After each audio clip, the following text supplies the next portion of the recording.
Thank you, Mr. Chairman. For 2 days, I've sat in this chair. And yesterday on a report from the GAO discussing waste from everything of catfish inspections to everything else, to today hearing about monies that is wasted. And many times what I've been hearing, I'm a freshman and here coming from the state of Georgia and seeing what is going on here, it is very frustrating. And there's so many articles done by people inside the Beltway on why is America frustrated. You see it here today. You saw it yesterday. They do not understand why this cannot be stopped. Ms. Hogan, you made a comment earlier about the Cobble Bank audit and that issue, and you made a comment after the question that said that the money had to come from somewhere, that you said it had to come from somewhere and probably did. I'll tell you where it came from. It came from right here. It came from everybody in the U.S. who pay their taxes, who go on. That's where the money came from. And for us to continue this process is just insanity. It's just continuing. But we have to also find how do we fix it. We can rant about it all day long, and we've done a pretty good job of that today. But let's go to the issue. You said contract officers. The issue of the contract officers, and feel free on any of this side, are we lacking training here? Because this is one of the things that we saw yesterday where agencies just didn't want to do it because it was too hard. We can't accept that it's too hard. We've got to do a better job of training. How do we train the officers, and how do we get it across that these are things, instead of just pushing the money out the door, that there's a stewardship factor here? Is there can you address that for just a moment? And anyone that wants to jump in on that. You know, I am going to defer to my colleagues who have more direct experience with the contracting officers in each of our agencies, and then I can comment. Okay. You know. Whoever wants to go. I'll comment a bit. Part of the procurement process, from the time that you let the contract to the time that it's built to the time that you pay the bill, a very important part is a person called the contracting officer representative.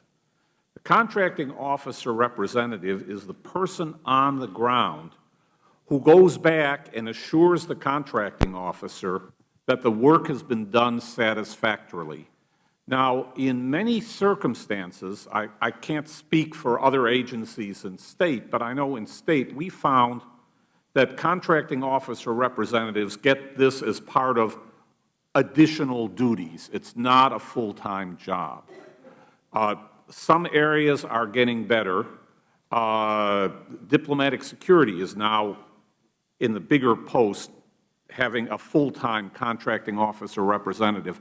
But if you can believe this, you can let the best contract in the world, and most contracting officers are pretty well trained to write good contracts. But unless there is follow-through and see that the work is done satisfactorily by the contractor, it doesn't do any good. I've seen cases where a contractor will come in to a contracting officer representative in Afghanistan with a CD-ROM, or actually in this case 2 CD-ROMs, full of bills.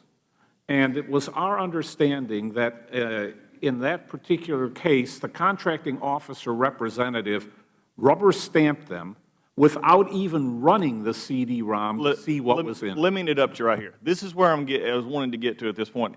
When we see this kind of action, and you made a statement earlier that we've rarely seen a firing here, and you brought this up being a prosecutor, do we need more indictments?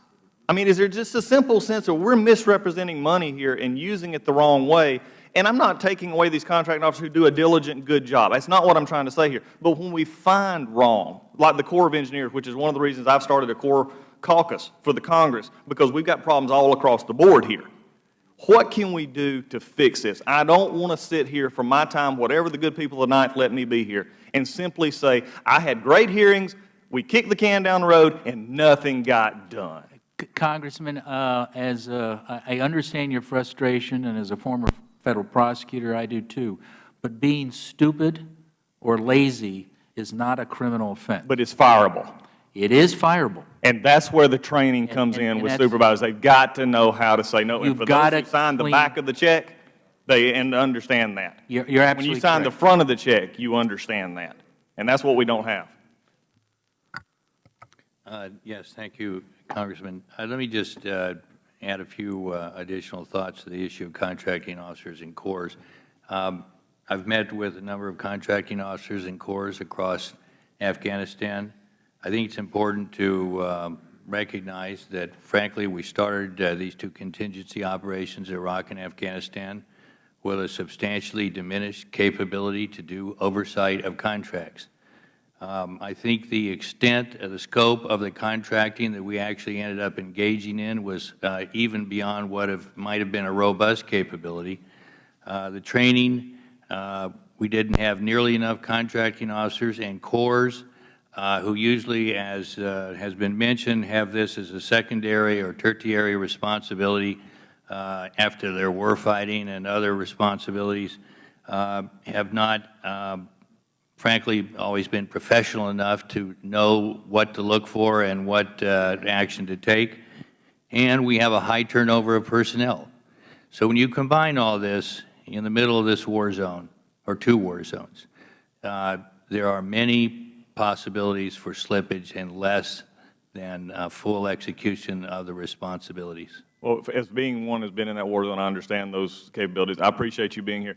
I want solutions. That's all I'm asking for, and say, how do we move forward on this? And supporting those who are doing it right and getting rid of those who are doing it wrong. Mr. Chairman, I yield back. I thank the gentleman from